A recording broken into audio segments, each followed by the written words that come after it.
तर राज्य सरकारकडून पीक नुकसानीला 18,000 कोटींची भरपाई देण्यात आलेली आहे। महायुती सरकारनं भरीव घोषणा केली आहे।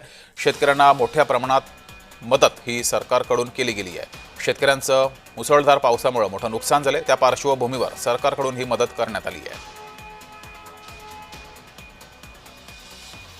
टंचाई म्हणजे ज्याला आपण बोलीभाषेत दुष्काळ म्हणतो किंवा अवर्षण असतं, त्या वेळच्या ज्या काही उपाययोजना आहेत त्या सगळ्या उपाययोजना याला ओला दुष्काळ किंवा ओल्या टंचाईचा काळ समजून त्या सगळ्या उपाययोजना आपण त्या ठिकाणी करणार आहोत।